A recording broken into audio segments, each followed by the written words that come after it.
It's official. Every day is game day at Buffalo Wild Wings. Grab select domestic beers starting at $3.25. We know every day is for sports as mandated by Buffalo Wild Wings. Watch all the games with people that are here for the right reason with dozens of beers on tap and 21 different flavors of signature sauces and seasonings and a bounty of wings, shareables, burgers, and more. It's built for fans. It's home for sports. Buffalo Wild Wings. Wings, beer, sports. Offers and participation vary. Please drink responsibly.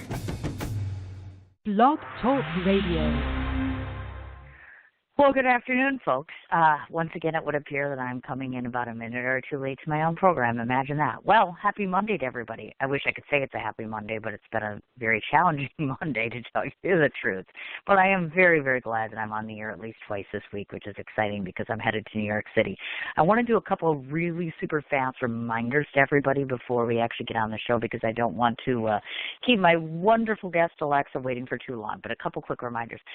Just so everybody knows, obviously, I'm headed into New York City this week. I arrive on Wednesday. So, obviously, my time, I think everybody's seen my schedule. But if not, and you guys still have time to meet up with me, please, please, please do so.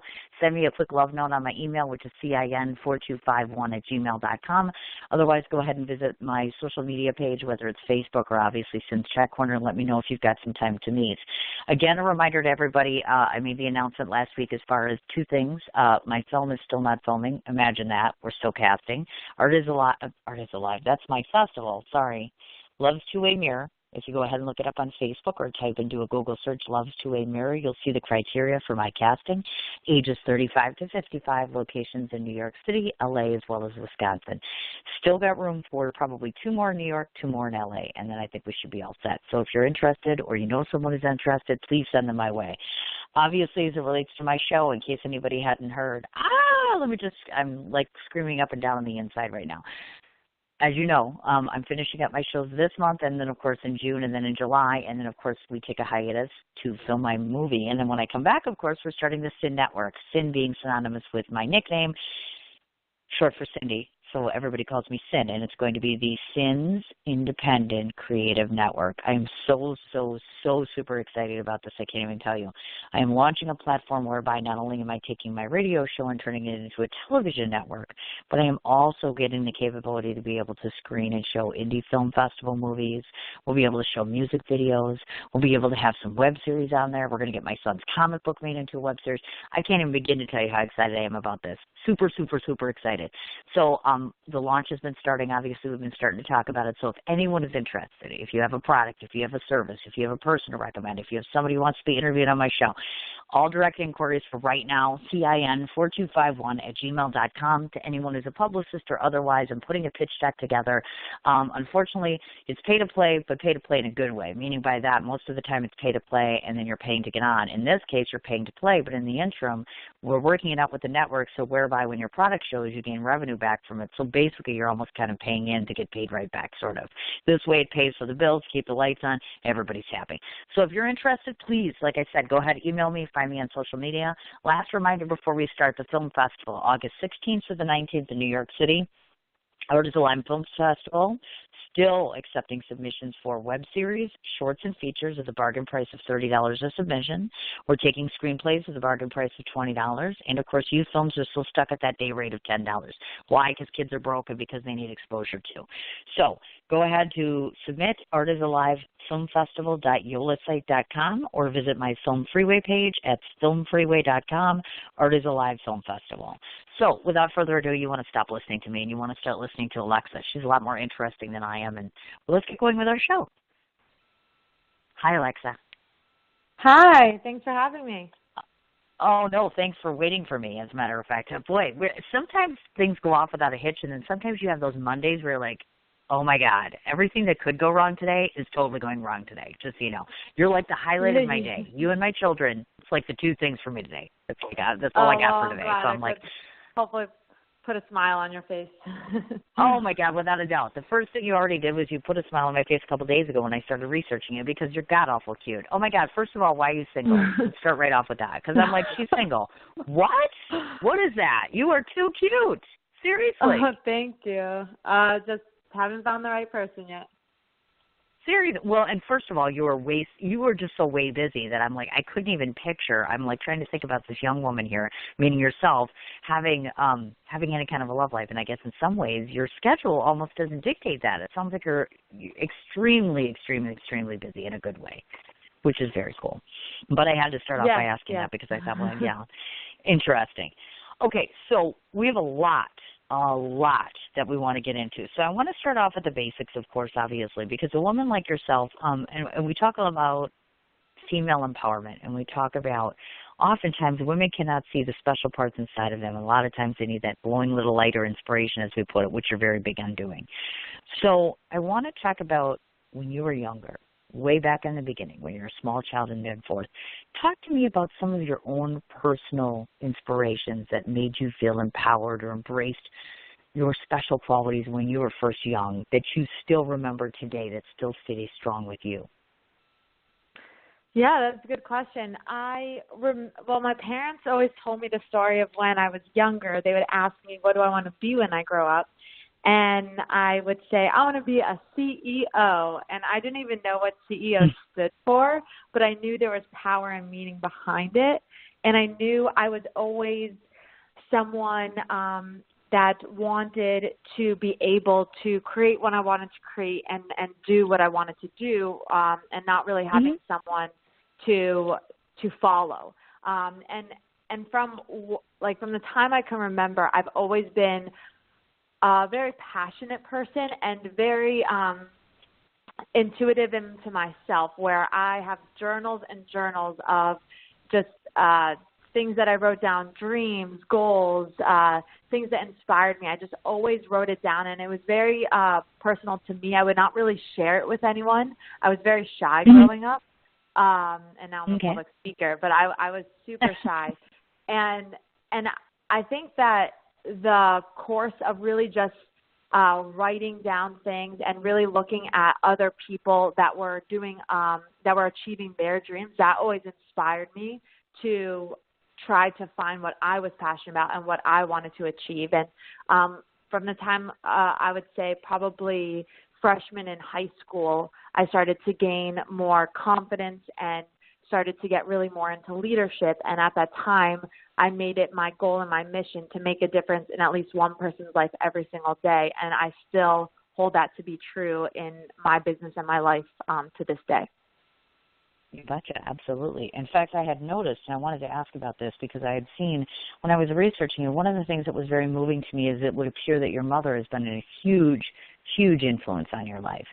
So maybe if you would please share with your listening audience one of the things that your mother taught you that is so pertinent or prevalent in your life right now, because I think that's important. Family base is very important.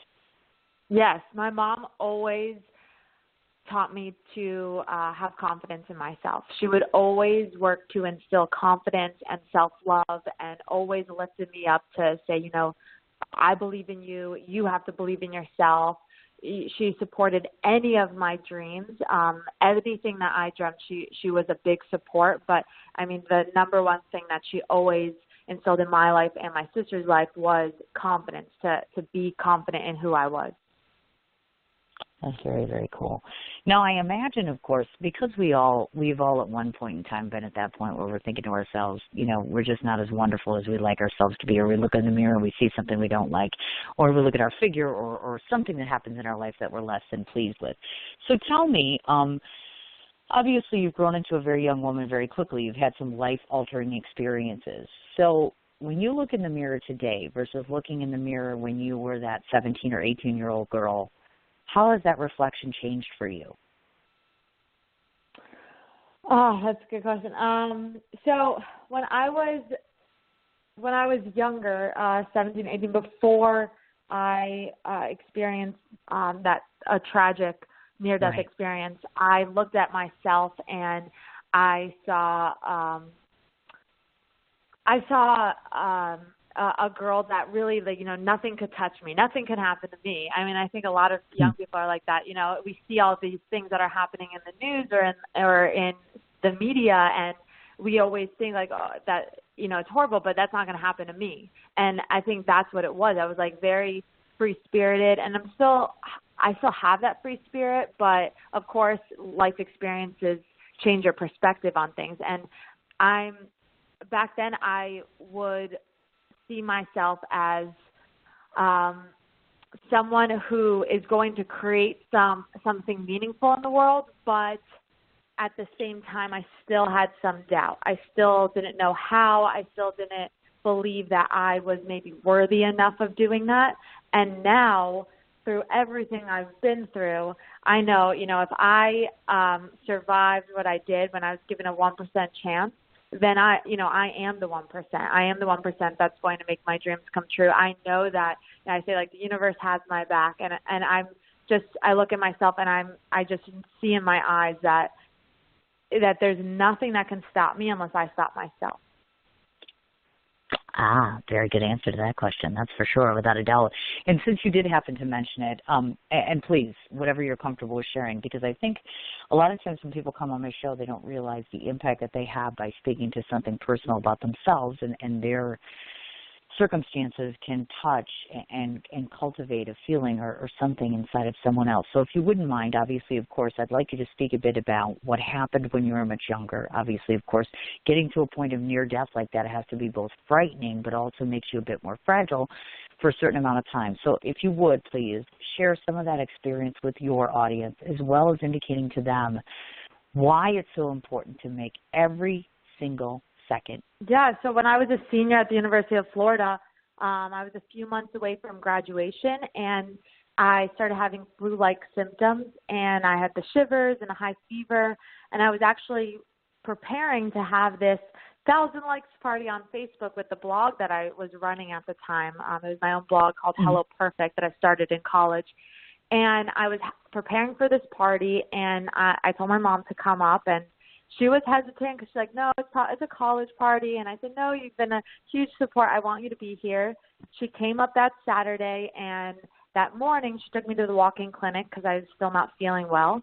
And a few hours before the party that night, she looked at me and she saw my heart beating rapidly out of my neck. And we canceled the party. She drove me to the emergency room, and within, seconds, they took me in the back because my blood pressure was dropping so quickly.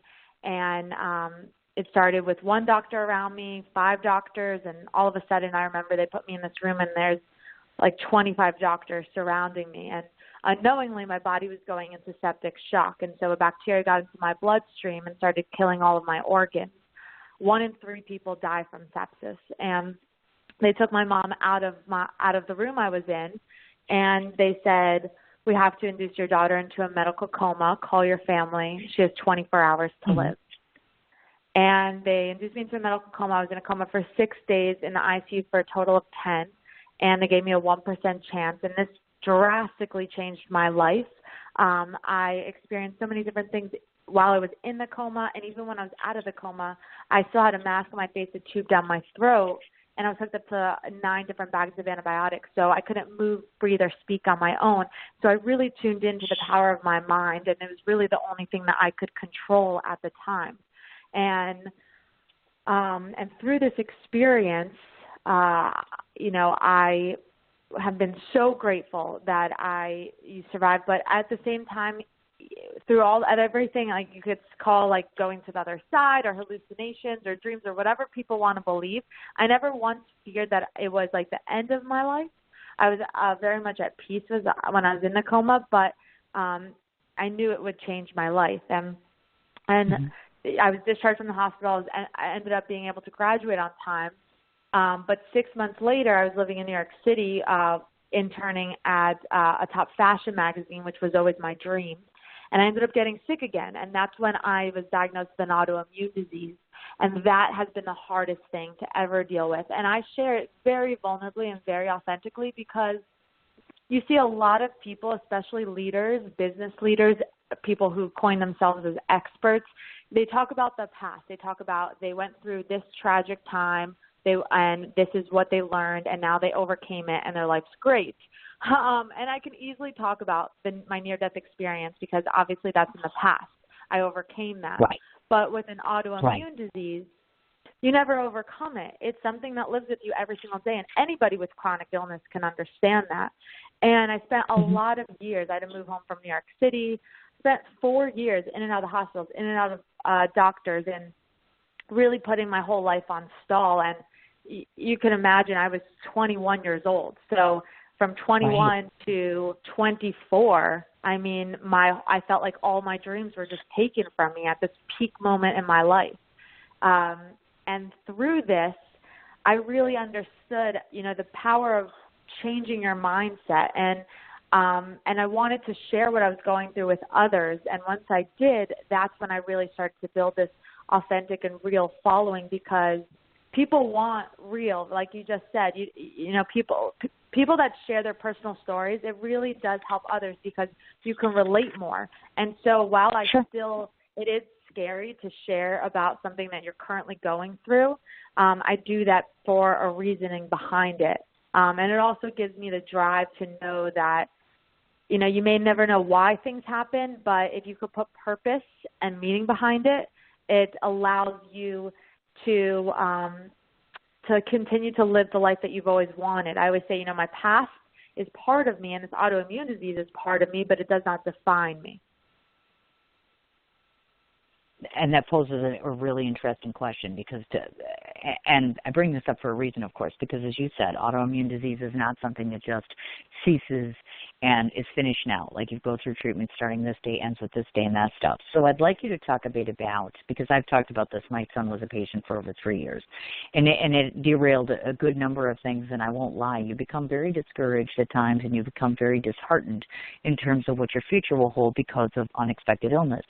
So if someone's listening today, and they have that current challenge, and they're getting up every day, and they're facing and focusing on an illness more than they are on their own inspirations, what would you say to them right now? If you are dealing with something and every single day you're waking up feeling like, I don't even want to wake up, basically, I always focus on one thing that I'm grateful for. And there was a long time in my life where I was like, I have nothing to be grateful for. But then I looked down at my toes, I wiggled my toes, and I'm like, I'm grateful I could wiggle my toes. And it's even the simplest of things. And actually another thing a tool that I used, and I have all these different ways to change your mindset of your current being, because I had to for a very long time in order to continue. And one of the things is, it's about sending light. So it's like basically sending positive energy. Instead of focusing on sending light to people who need it, what I did is I focused on sending light to people who had what I wanted. And here's why. So an easy example of that I've taught before is basically you're driving, right? And the person next to you is driving a Ferrari, and say you're driving a crap car, and you're like, oh, I want that Ferrari. Instead of thinking like, comparing yourself to that person or whatever, send light for them to buy another Ferrari. And you just keep on sending that positive energy. And the reason is because where is your focus?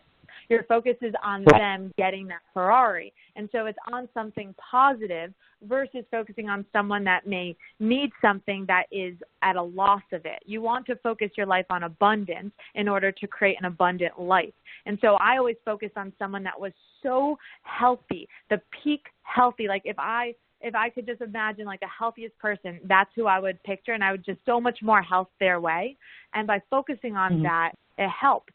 It helped not feel as much pain. And it really is. I mean, I'm not going to like be on this and say, oh, just think positive, because I understand when you're in physical pain, it's very hard to remove like your thoughts on anything but that physical pain. But if you can try to redirect your thoughts of doubt and negativity onto something that's positive and maybe small-term goals that are attainable, it helps tremendously. Oh, I bet, without a doubt, as a matter of fact. And I agree with you 100%. That's such great advice, clearly. And, of course, folks, just keep in mind, this isn't a woman that's talking that's 40 or 50 years old and has lived this life for 30 years, et cetera. You're a younger woman, obviously. So it's just a testament to who you are for you to be able to speak so wisely and being so useful. That's amazing.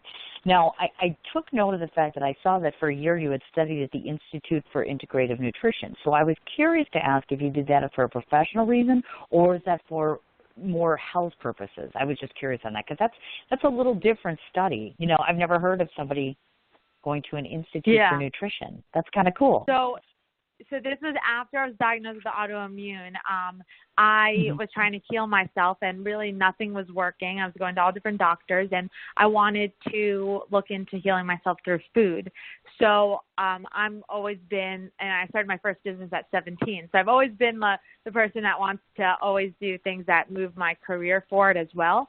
So I saw this as an opportunity to learn about how to get healthy for myself, and then maybe just have that education in, you know, my background. And so I did it for myself to learn all the different dietary theories and to test out things that would help heal me. And I ended up writing a gluten-free vegan cookbook in the process.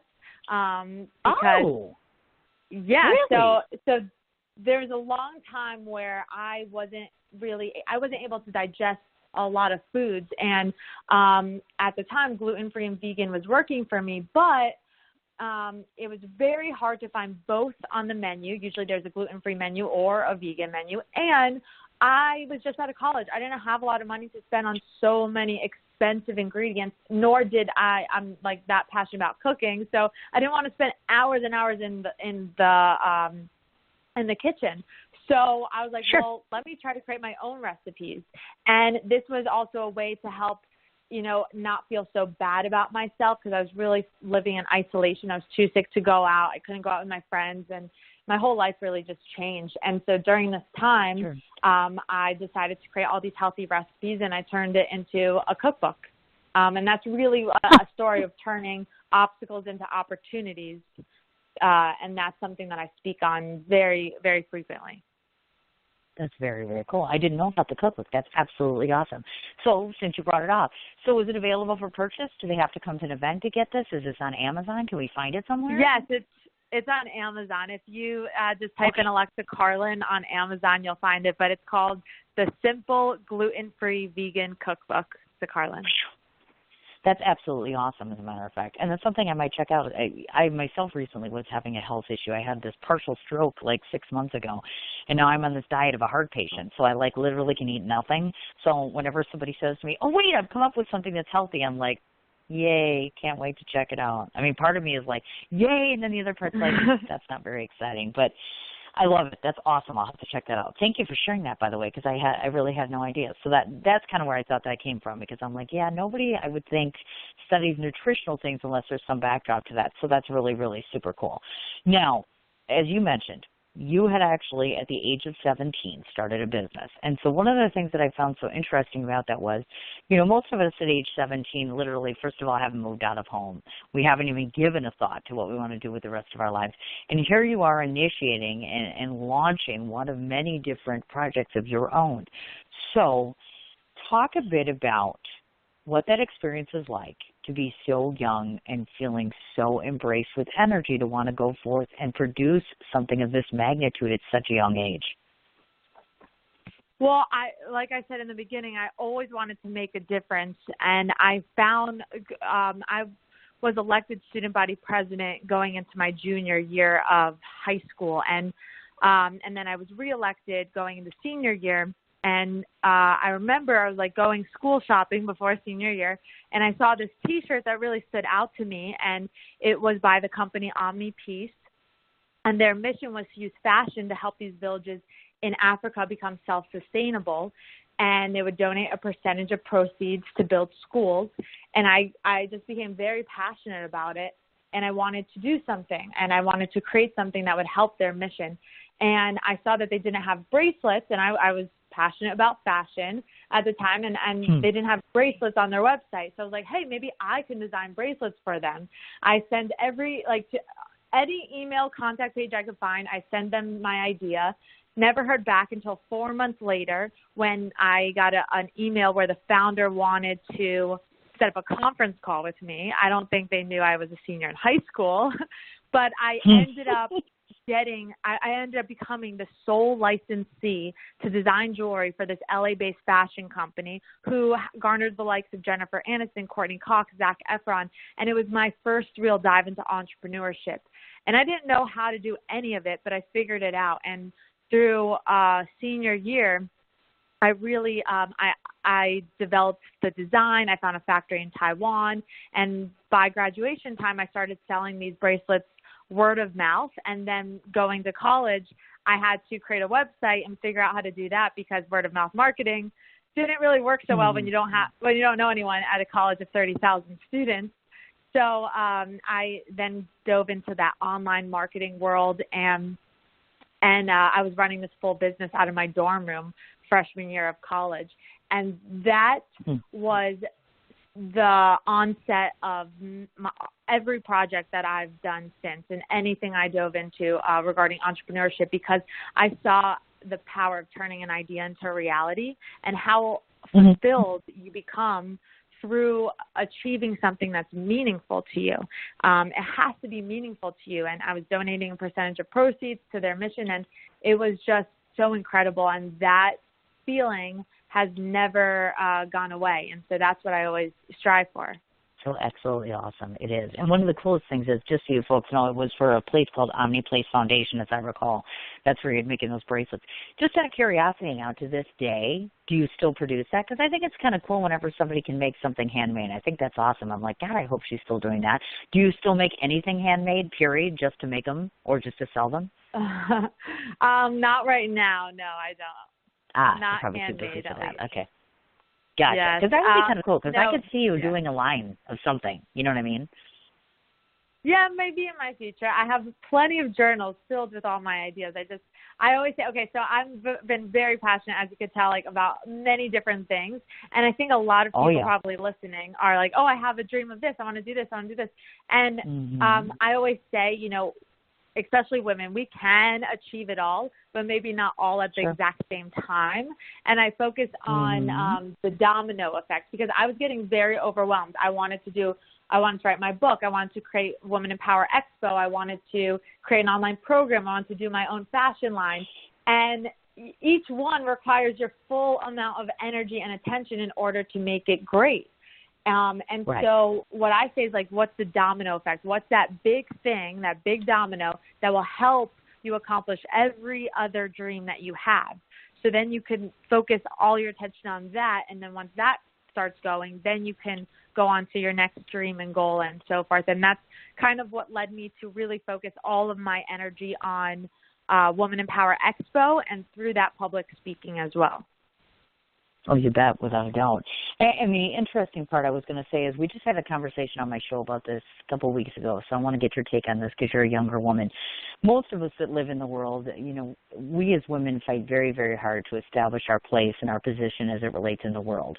And most of us already know, like, I'm very heavily involved in film and other things, and one of the predominant things is, of course, that we still suffer with things like respect. We still struggle with the concept of making the same amount of money, having the same stature, let's say, as the males do in society. So again, I just would like to get your take on that in terms of, for a younger woman, is it frustrating for you to try to mold out yourself or carve yourself out a future career, knowing full well that we as women, our gender in some ways, kind of disallows certain things still to this day? Does that make sense? Yes. I don't think about it at all, to be honest. At all. I mean, I'm aware of the past, and I'm aware of the problem, but I focus on what can we do now, right? Awesome. Actually, the speech I'm going to be speaking on, it's a new keynote at Women in Power Expo coming up in DC this weekend, is Me Too, Time's Up, Now What? And so I think that if we continue to focus on all the limitations that we've had in the past, then our focus is on those limitations, and we're just going to keep on attracting that, and we're just going to keep on talking about it. And so I'm really focused on, there's been so many strides that women have made, and I really focus on what is good and what is right and what can we do now to move the ball forward. And I'll never change who I am to fit into the society mold. And at the same time, I've experienced that gender discrepancy through my own business, because, you know, I'll be working with an AV team or the convention centers or different contractors that they see me. I'm a woman and I'm very young and new to the industry, and right away they'll charge me more, or they'll do something that if I didn't ask, if I didn't have that confidence to question it, I could have easily been taken advantage of. And so it's really just being confident in who you are, confident in your knowledge and your expertise, regardless of your gender, regardless of your age, and not being afraid to speak up and stand up. So that's what I really focus on. And I hope that answered your question. No, that totally was. That was an awesome answer. Thank you so much. Yeah. I just think it's interesting to get different people's perspectives, of course, because it's, I'm always about making sure that no women stay in the box, or really anyone is caught in the box. Thinking creatively, being outside of the box, staying positive and true to your own meaning and mission is super, super important.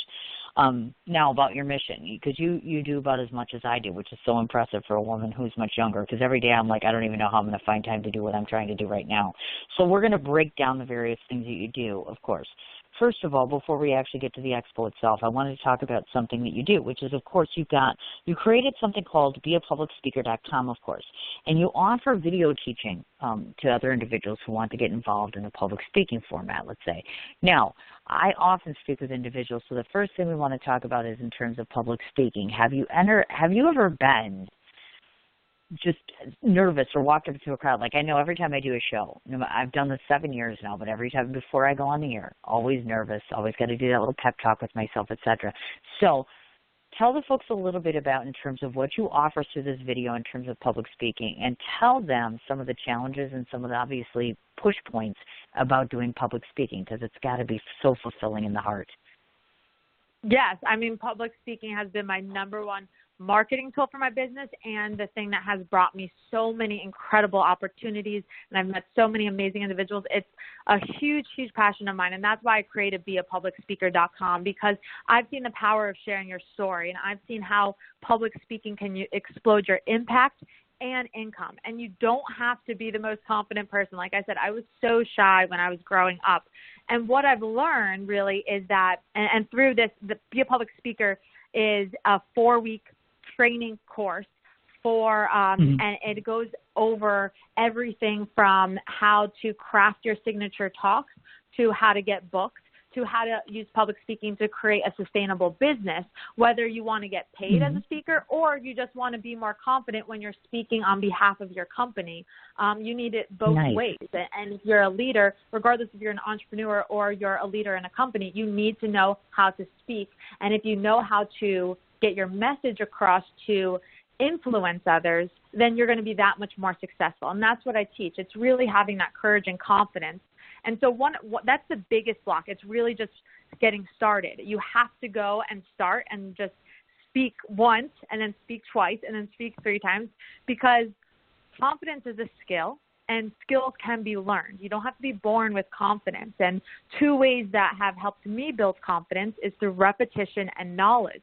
When you repeatedly do an act, you become more confident doing that act. And when you're more knowledgeable, I always say, speak on what you know and speak on what you're passionate about. And then it comes off so authentic, so real, and you enjoy doing it. And you make that impact and you meet your business goals, whether that is to sell your products, your books, your services, or to, get funding for your business, whatever it may be. And the reason I really put it into a program was because I get thousands and thousands of emails of people asking, and it was too much information to just answer one-off emails. You really need to know the strategy, because when you do, you just become more confident because you know what you're doing. And so basically I've taken what I've learned in 4 years and put it into 4 weeks for a course, and it's I just launched it last month, and it's already people are booking gigs, they're selling products, and they're making an impact. And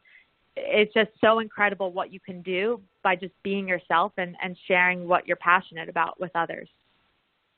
That's awesome. I absolutely love that. Yeah, because for some people, one of the things that I find is that it's paralyzing for them. Sometimes they get up in front of a crowd and they just get so self-conscious about what they're doing, and sometimes, you just need the right person to steer in the right direction. And I also noticed, which I didn't know until today, so you actually have an adjoining Facebook group for that as well. So you can actually join online with you, meaning yourself, Alexa, where you can be part of that group. It's called Be a Public Speaker. So the people that join your Facebook group, et cetera, how is that different from what you offer on your actual website? Is there any difference, or is that just the same? The Facebook connected? group. The Facebook group is only for people that are in the program, so it is a private Facebook group. Okay. Yes, Gotcha. for the Be a Poster. I have a public Facebook group called My Good Vibe Tribe, and that's something my followers created, and so you could definitely connect on there. But I created the private group because I wanted to really help, the students that go through my program to lead them to success. So they'll finish the program and then they'll send over their speaking materials, and I'll go and tell them what to edit, what to change, or I also post like different speaking opportunities so they know when to pitch themselves. And so it's really that one-on-one help, and you get the community help at the same time. You betcha, without a doubt. Now, as it relates to your own public or personal speaking, have you, again, I go back to the mentoring in terms of I have about 800 women that I idolize that I'm like, they're so cool. And I kind of pattern certain ways that I do things on them. Have there been one or two public speakers that you have been moved or motivated by that you kind of maybe, I should say, you're similar to in some way, or that you've kind of fashioned your style past them or like them, I should say? That's a good question. I haven't really, I have speakers that I love and enjoy, but I wouldn't say that I modeled my speaking from them, because I really just go on as myself, and I teach people to own that as well. But some speakers that I really enjoy are Mel Robbins. She's a top female speaker. Gary Vaynerchuk, he just goes at it, whatever is on his mind, which I like. Sarah Blakely is amazing. So some of those people I do love to take in their information. But regarding looking at other speakers, I never do that before a gig, because what I found is when you watch too many videos of other people speaking, especially when you're crafting your own, you start to think that you need to adapt to their style or, make yours better, and you start that comparison mindset. And I don't want, anyone to do that, because you start to find your own craft and your own signature, and that's what's going to help you become more powerful. And then you could get inspired by other speakers. So there's a fine line walking there. Yeah. As I call it, somebody has to find their own voice. I think we all have to find our own voice, what that voice sounds like, what it's going to be like, what it's going to project, etc. Definitely. Now, on a side note, before we go on to your amazing other projects, I have to ask this, because I saw this cute little post that you put up, and I'm like so majorly jealous, because even though I'm 49, almost 49 years old, totally love Justin Timberlake, so you got to give it up. How was the concert? How was that experience? That looks so cool. Oh my God, it was amazing. It was so random. I never call into the radio, and I just happened to one day. I called in once, was busy, called in twice. I won tickets, and they asked me on the radio. They said, what's your name? And they said, tell me, Alexa, what's your favorite body part on Justin Timberlake?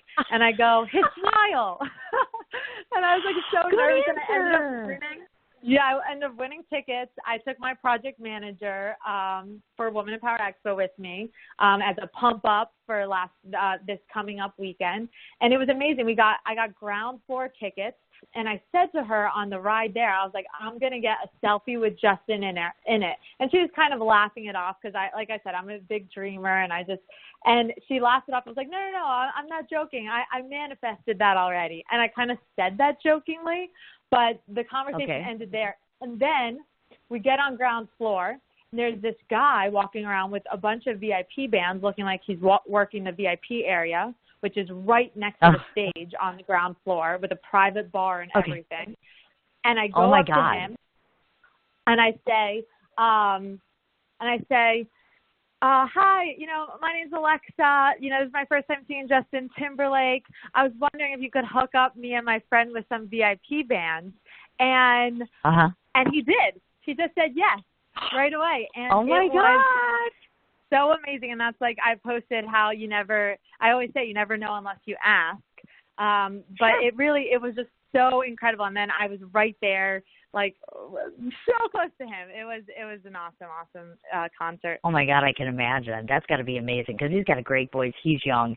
He has made and carved out his own career, and it's such an amazing thing. And I was like, oh my God, how exciting that must have been for you.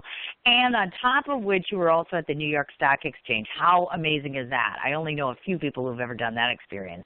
So obviously a much different forum, but still crazy fun, I'm imagining. What was that like? Oh, that was a very, very cool experience. And I lived in New York City for about a year, and I never thought in a million years I would be inside interviewing on Cheddar TV at the New York Stock Exchange. So it was definitely a proud moment to know that my work is being heard and that it's important. And so it had a lot of meaning behind it, but it was a very cool experience to be on the floor. Oh, I believe that, without a doubt. That's so cool. I haven't even gotten to that point yet. So kudos to you on that. That's amazing. And just so you know, folks, she's been featured all over the place. In places like ABC, CBS, Fox, the Huffington Post, Oprah Winfrey Network. I'm like, oh, my God. So let's talk a bit about that because, you know, in the industry, especially in any business, once you start getting more recognized by the media, you start getting more attention, it can be a bit overwhelming, exciting, overwhelming, scary.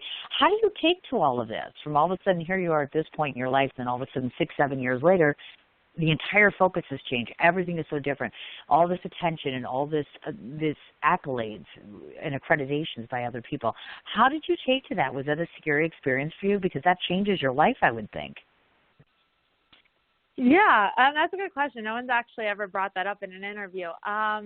It's definitely a change. I don't think I'm not afraid of it because I feel like we always are preparing our whole lives for the person we're meant to become, and if we follow that path and journey. And I'm not afraid of it, but it's definitely a change on how you have to perceive things and how you have to really be careful of who you bring in your circle and everything like that. That's kind of what I'm learning now. Yeah. And so I always see everyone, you know, as you're the best person ever and everyone has good intentions, but it is important to be careful on who you bring into your circle. And so that is something I'm working to deal with that has been the biggest change.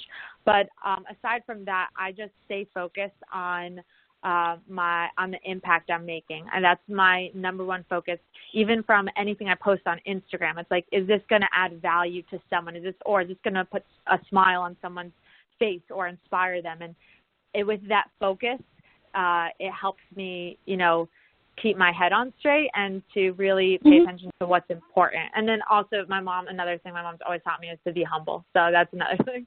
And that's important. Without a doubt, to stay true to yourself and all of that. Mm-hmm. Exactly. Absolutely.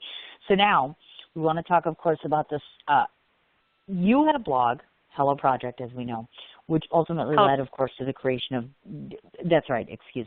which led to creating WEX. So we want to back up and talk about the blog for a minute. And the reason I say that is because maybe it's just my imagination, but first of all, blogs seem to be getting huge in terms of getting word out on anything, anywhere, anytime.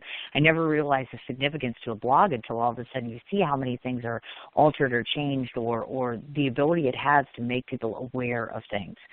So I'd like to know, if you would, please, tell us the inspiration behind where the blog came from, why you decided to start it, of course, and why it was so significant in your life journey. Because obviously it's caused a substantially huge event that's about to come up. So I'm like, that's pretty amazing. Yes, well, Hello Perfect was something I created in college, and I did it because I wanted to help build confidence in young girls and women. Like I said, confidence is so pertinent to success. And I saw, especially living in New York City, how it was common for women to just put themselves down. They'll be looking at the mirror and they're like, oh my God, I hate how I look. I hate this. I hate that. And it was so common, and everyone chimes in. And if you don't chime in, it's like you're an outcast. And I hated that. And I really didn't believe that had to be the way. And so I created Hello Perfect with the mission to redefine perfection so it wouldn't be in the back of our mind causing us self-doubt. And through that experience, I started to run into a bunch of different celebrities. I was interning in New York City at the time, and I would go up to ask them their definition of perfect.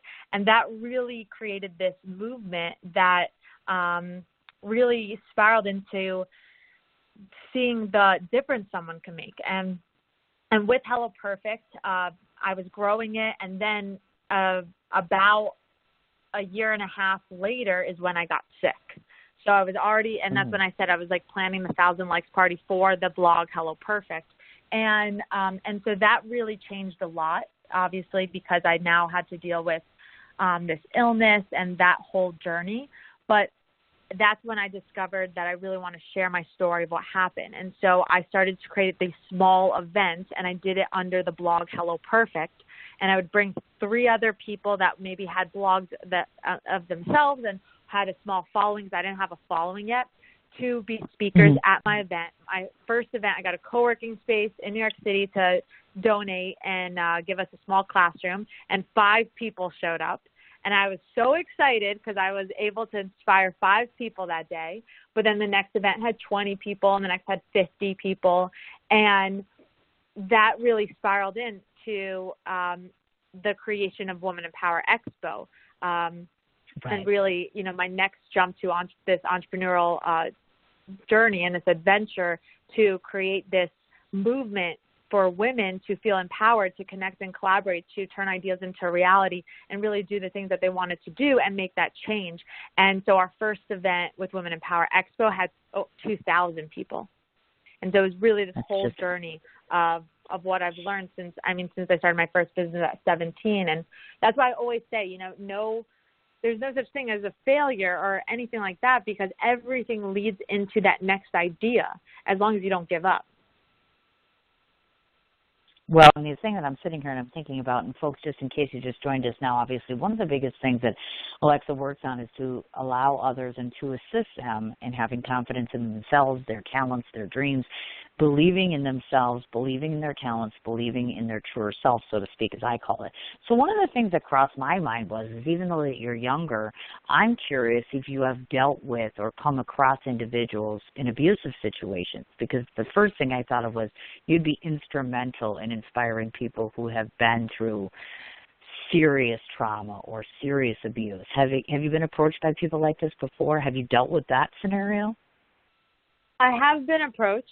And I lead them to the right person to talk to, because I'm not, you know, I don't give advice in that sense of what to do, because people have approached me in a way, because I share vulnerably what's going on in my life. So a lot of people feel confident enough to share what's going on in their life.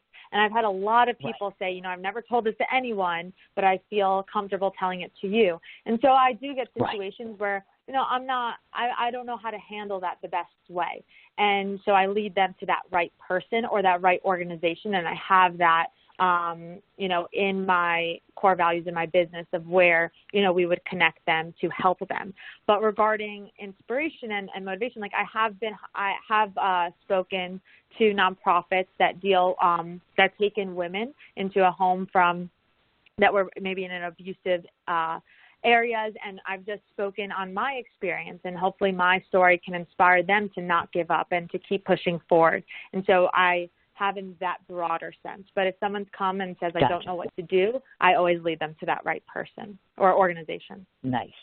Very nice, yeah, because that's one of the things that obviously there's certain scenarios, sadly, that exist that it's just really tough for us to look in the mirror and say, hey, we're okay with ourselves when the rest of the world has been telling us quite the exact opposite, of course. Now, in 2016, that's when we had the initiation of WEX, which is, of course, Women Empowerment.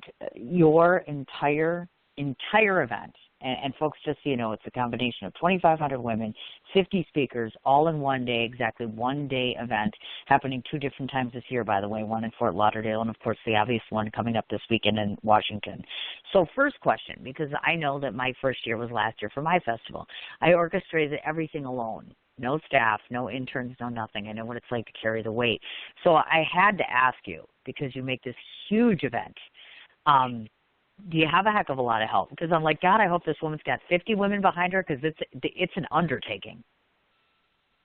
Yeah, it's a huge undertaking.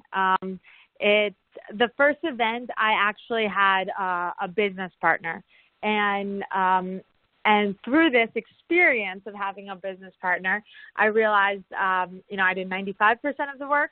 And so then I actually bought the company from him right after our first event in 2016. So I became the sole founder.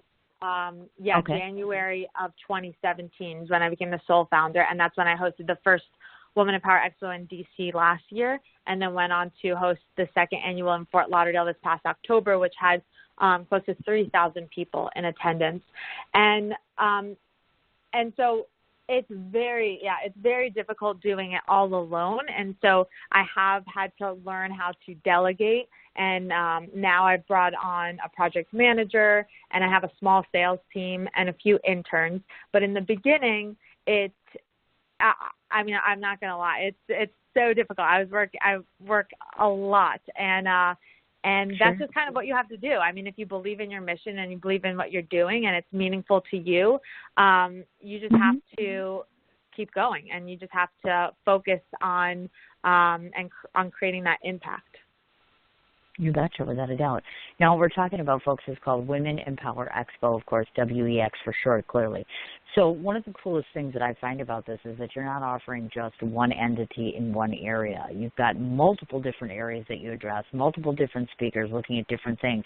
And the coolest part is one of the things I like so much is you have a variety of different speakers from different fields. So you're covering all sorts of different areas, not one. So if there's a gal that's out there that's embarking upon one industry or another, you've got all the bases covered as far as that goes. You've got panels. You've got different seminars that are going on.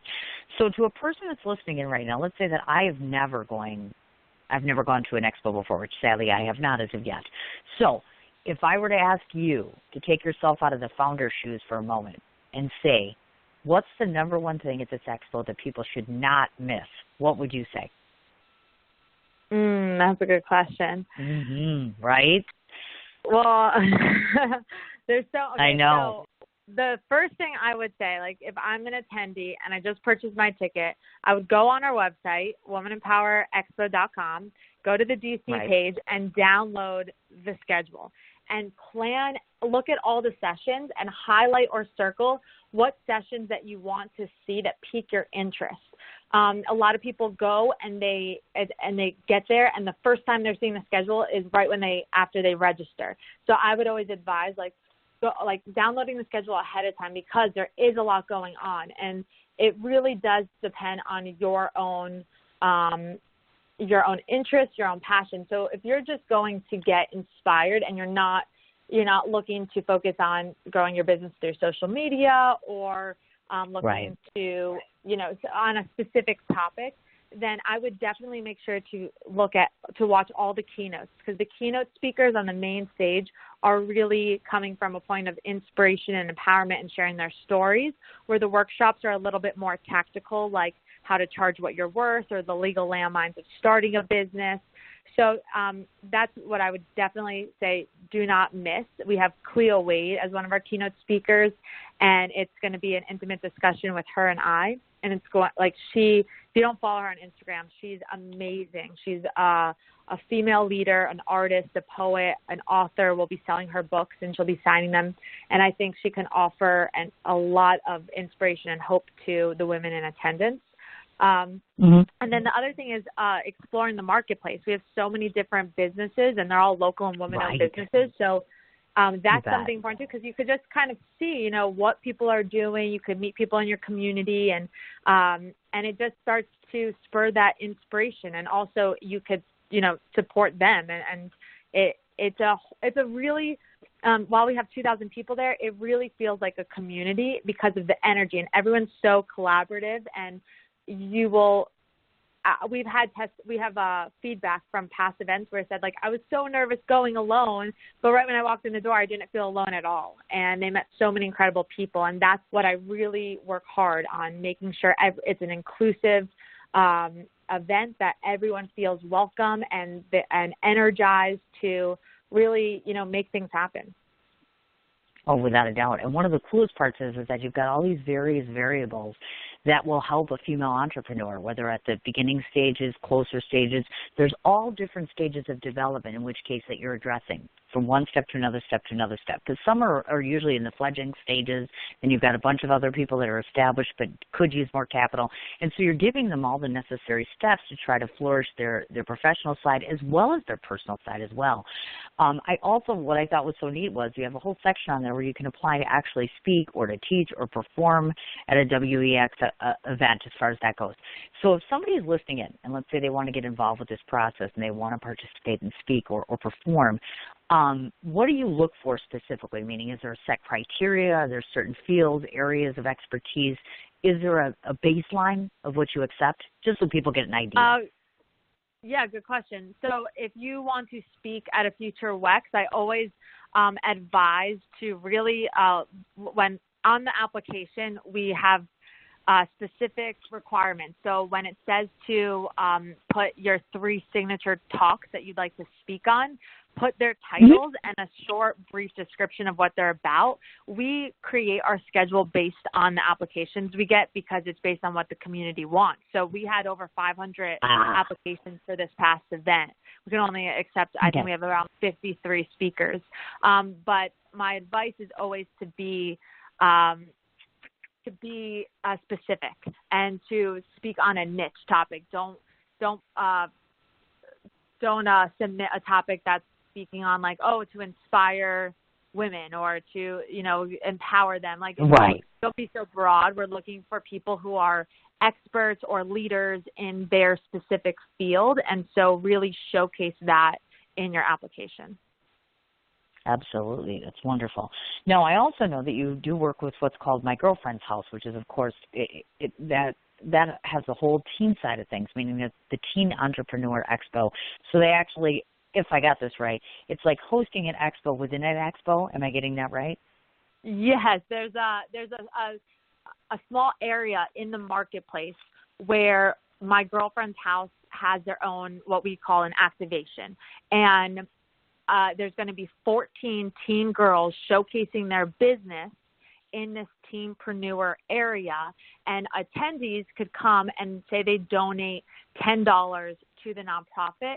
In exchange, they get monopoly money to then go around to the different girls' businesses and invest their monopoly money in the business of their choice. So it's a very experiential activation where our guests have the opportunity to put one of the teen girls' businesses onto the next level in this program that they have. So basically, the 3 teens that raise the most monopoly money at WEX then go on to their next event, which is a Shark Tank event where they're pitching investors to get an investment to help them grow their idea and their business.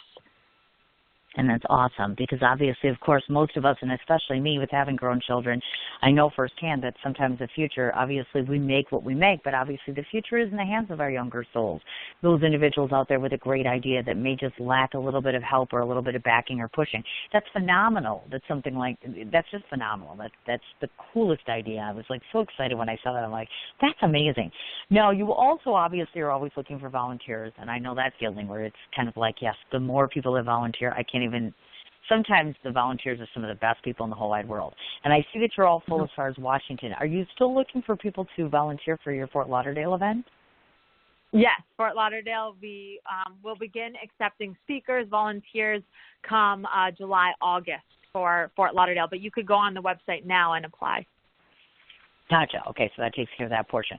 Now, I also want to note, I obviously went to your personal website, and I had noticed all the various different things there, but one of the cool things that stood out to me was your newsletter. People can actually sign up for your newsletter, and then you offer them weekly quotes that kind of shift their mindset towards success. And how cool is that? Now, what made you want to do that? I mean, outside of the obvious feel-good factor, I'm like, that's amazing. But who does that? Who sends a newsletter with that being the purpose? That's amazing. It is. Every Tuesday I send a note from Alexa, and it's really just something, it's very short and to the point, and it's about a topic that maybe was on my mind. Maybe I posted it briefly on Instagram, and it's just to connect with my community, and that's really the purpose of it. It's just to stay in communication and to fulfill my mission, which is making a difference in at least one person's life a day. And I received so much feedback from these small notes, like, this is exactly what I needed. So a lot of times, you know, when you share things that maybe you're thinking or you're going through, someone needs to hear that message at the same time.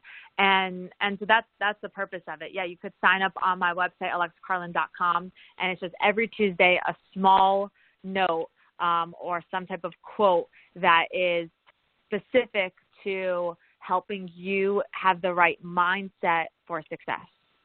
That's just so cool. I just saw that and I was like, that's absolutely amazing. And it's ironic that you do that because as a matter of fact, when people follow me on social media, I've been making a habit this last year, and I'll post up like 3 times a day if you're reading this now. And it's some sort of an inspirational blurb reminding somebody of how unique or how special they are, or that they have hidden talents or treasures in them that they should be listening to. And it's amazing how many people appreciate just those little simple sentiments. I imagine that they probably come to you often and talk about how much they appreciate that. Yes, yes. I imagine. Well, okay. And of course, when it doesn't get any better than this, not only is she doing these WEX events, but you have a couple of events coming up in August, if memory serves me correctly. So before I forget to ask, if folks cannot make it to either one of these, either in Washington or Florida, I know that you've got 2 events in August, if I'm not mistaken. Are those in different locations where people can come and see you in alternate places? Let's say they're listening in New York or otherwise. Will you be getting to other parts of the country where people can meet you? Yeah, so if you go to alexacarlin.com, that's where on my events page is where I put anywhere I'm speaking. So the Women in Power Expo, that's my own company, my own event that I'm hosting like this weekend in D.C., Fort Lauderdale, November 10th. But then I'm a public speaker, so I'm always traveling, speaking at different events. Colleges, organizations, sometimes they're public where you can attend for free or with a purchase ticket, and sometimes it's closed for a corporation, but that's always listed on there. So yeah, I do have a few coming up in August that I'm speaking. I think both are in Florida, but I'm always adding new events all the time. And if anyone's interested in bringing me to speak, that's also where you would find out more information on my website. Oh, you betcha. Absolutely. So now we have to do a couple different things because I can't believe we've literally been talking for an hour. It just blows my mind. I look and I'm like, oh my God, we've been talking for an hour. It just goes just like that. It's amazing to me. So I want to go through a couple of different things before we announce all the various ways to find you, of course. And in addition to which, I want to let everybody know who's listening, as well as you, that about 2 hours after this show archives, because we're doing it live now, it'll be archived. I'll send you over a copy of the Blog Talk Radio link. I'll also send over a copy of the one on YouTube, because I'm on a YouTube channel, as you are, by the way. So we'll go ahead and make sure that gets uploaded as far as that goes. I want to read off these various different places where folks can find you, and then if I've missed anything, please just let me know if you would, please. The lovely lady we've been talking to today, her first name is Alexa, and that's spelled A-L-E-X-A. Last name is Carlin, C-A-R-L-I-N. So here we go on the various places to find her. She has the website herself, which is alexacarlin.com. For the actual event itself, it's womenempowerx.com, and that's for the events we've been talking about, meaning the Women's Empowerment Expo. She is on Facebook. She has a personal page as well as her professional page, which is Alexa Rose Carlin. Same name for Instagram, same name for Twitter, at Alexa Rose Carlin. And then, of course, she is also on YouTube. The Vegan Cookbook, and again, is on Amazon.com. And the name again, please, is The Simple Gluten-Free Vegan Cookbook. But you can also search it by just typing in Alexa Carlin. Gotcha. I was just going to mention you that as far as that goes. Now, obviously, of course, when you visit the Women's Empowerment Expo website itself, you'll be able to see where you can go ahead and get tickets for the May 26th, which is at the Walter E. Washington Convention Center, and, of course, November 10th in Fort Lauderdale as well. So just to clarify, are you sold out yet for this coming weekend? Because I want to make a point to mention that or not mention it, depending. Do you know yet? No. So regarding exhibitor booths, we're almost sold out, but attendees, we welcome. We're at the convention center because, we can have 10,000 people there. It's a very large venue, and we do that because we're on a mission to impact as many people as possible. So you are able to attend. There's going to be tickets at the door, but we always advise purchasing them beforehand because they are cheaper online right now. But so general admission is $40. but the social package and VIP, which is for people that are looking to connect more with us, like at the after party. We have a VIP lounge, a coaching area. So those will be sold out. We only have a couple left. But regarding general admission, we will have that available up until the day. That's what I wanted to double check and make sure as far as that goes. Okay, great. So we've only got 2 more things left. Everybody that comes on my show gets surprises. I wasn't sure if you were aware of that or not, but we always have surprises for the guest. I do that on purpose. The last thing I get to do is I get to tell you what I think of you. The reason for that is because it's not scripted. Obviously, I'm a journalist, so everything that I do my research, I write my own interviews. But the reason for doing the last part is because it's not written. That means it's all from the heart. It's all my own impressions, and usually my audience seems to like that. So for the surprises, I have 3 different things. First of all, I wanted to, before I absolutely forget to do this, Wendy Gordon, /prdc.com. Wendy is the reason why both myself and Alexa have met one another. First of all, I have to tell you, not only is she beautiful, but she's brilliant. Second of all, she's very hardworking, extremely professional, punctual, absolute joy to I can't even say enough about her. Wendy, thank you so much for this wonderful guest today. Hopefully I've done your client some justice. Hopefully you, Alexa, are very pleased with the end result. Hopefully we'll see. So I wanted to throw that out there. So a couple of different things. I, as I might have mentioned, do a film festival every year in New York City. This is my 2nd year. We're doing our film festival this year in August.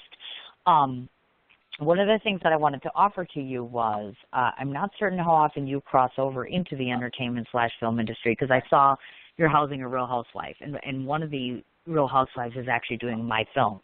And so if you ever find yourself, I want to ask a twofold question. First of all, why do we not have a WEX event in New York City?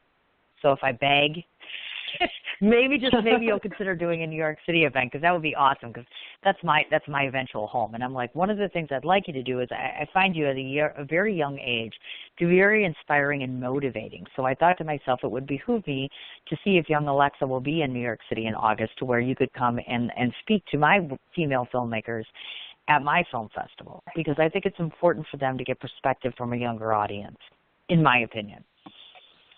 Well, thank you. That means a lot. I really appreciate that. I will definitely look at my schedule, and if I'm there, I'm in. That would be absolutely awesome. I would absolutely love that, because I'm like, yeah, that's just one of those things where we don't get enough millennials there. And I thought to myself, yeah, that's probably something as far as that goes. Second of all, I had introduced you, and this is not a formal introduction, but I was talking about you the other day, saying this lovely young woman was coming on my show. And it happened to be a filmmaker. And so her question was, you should ask her if she has a screenplay written about her life. And if not, there is someone that's interested in talking to you about doing your life story. Wow, that is a surprise. That is a really nice surprise. Well, that's what they call it, a surprise. Yes, because I work in film a lot now, so I'm like, I have all these resources. I'm like, why not? Hello. Yeah, no, I'm all about that, collaborating. But yeah, so actually, I have 30,000 words written for kind of like a memoir that I'm writing, and so awesome. It is something that I am interested in.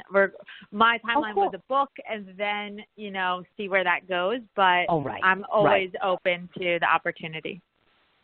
That's awesome. I absolutely love that. And number 3, of course, once we get off of air, I would like to, and I'll we'll all get networked together, because I have this beautiful young lady who's almost a teenager who is just over the moon excited about the possibility of collaborating in some way at one of your events. So I'm like, yeah, we should definitely talk about that. So that's a side thing, which is just one of my clients. But I just want to throw those things out there, because oftentimes it's very important, and I can't say this enough on my show, how structuring and putting together women in a room and seeing how much good they can put together, it's amazing. So, of course, I'm all about helping my fellow girl, even someone who's about my daughter's age, actually, because you are my daughter's age almost. So I just wanted to throw that out there. And the last thing, as I mentioned, is I just want to take 60 seconds to tell you, the guest, what I think of you. So here we go. So these are my thoughts and impressions of Alexa Carlin, today's show guest. When Wendy had come to me and first said, hey, I've got a couple of different pitches for people that I want to come on my show, I looked at this, and the 3 things that I noticed about you right off the bat were, there are few women in this world that we ever get a chance to meet that are younger than us that we still consider what we call a woman warrior. I know many women who are in their late 40s and 50s who have survived bearing children and loved ones, who have survived some of the most archaic and abusive and amazing things. You, my dear, at a very young age have become a woman warrior, and much sooner than one would even think. You possess and embody all of the qualities and represent everything that is pure and lovely, intelligent, brilliant, and relevant. That, my dear, among many other things, is the definition of a woman warrior. So number one, I saw the warrior in you. Number two, I saw the spark and this fire in you. That is something that I see in so many other women. It's this need to touch other lives. It's the ability to be able to reach out and empower and engage an audience by simply opening up your mouth. You do this in multiple platforms. That is a gift, and it's a gift that's only given to so many people. So second of all, I looked at you and I thought, how blessed is she that she has the ability to touch so many people one time, one day, one event. Not just an event, but in your public speaking, by your presence, in so many different formats. You have the ability to change lives. Number three, the other thing that I thought about when I looked at you was, how lucky are all of we? Because at the mere age of 21, and God, thank you for allowing her presence to be seen here on earth. If she had taken you, millions of people would never have the benefit of knowing you as being such a blessing. So I cannot thank you enough for coming on my show and blessing me with this little time, and know that my door is open to you at any point in time to do anything. Come back, promote, talk about your event, talk about your book, talk about the movie you're going to do, wink, wink, hint, hint. Just know that my door is open to you, and that all the women, although they may not say this to you of any age, I speak for all of them when I say thank you for your contributions to all of the many, many, many lives that you've touched. Wow. Why does everybody do that? Thank you so much. I mean, of course.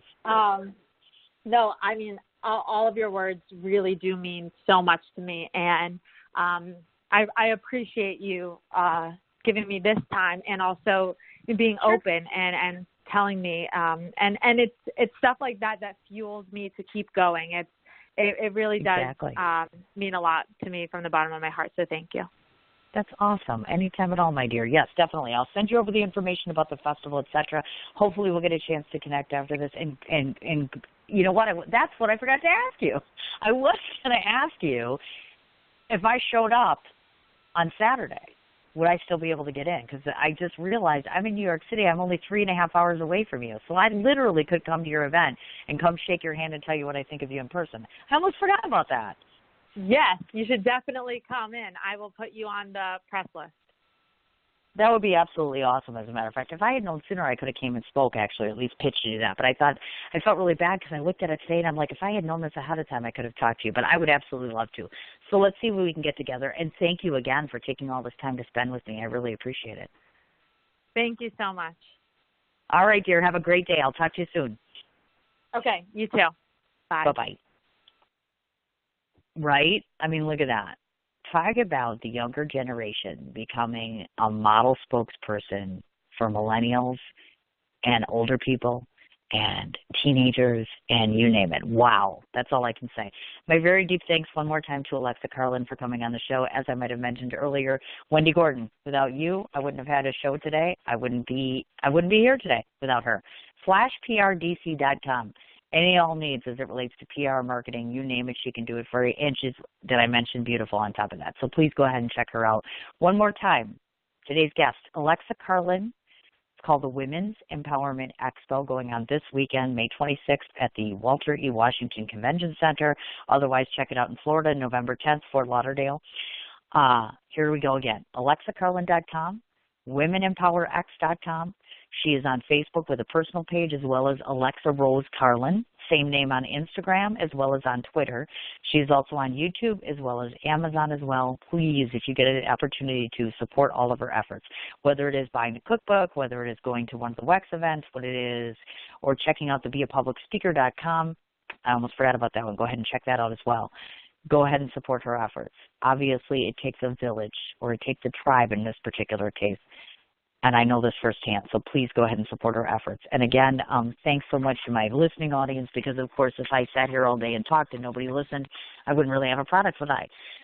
So on that note, obviously, tomorrow's show will be 11 a.m. Central Standard Time. Please forgive me, and then I'm still waiting, actually, to get the exact information in terms of details and such. So please be sure to tune in tomorrow, 11 a.m. Central Standard Time. Don't forget that's my last show this week because, of course, I'm headed to New York City. Thank you, everybody. You guys have a great afternoon. I'll talk to you tomorrow. Take care.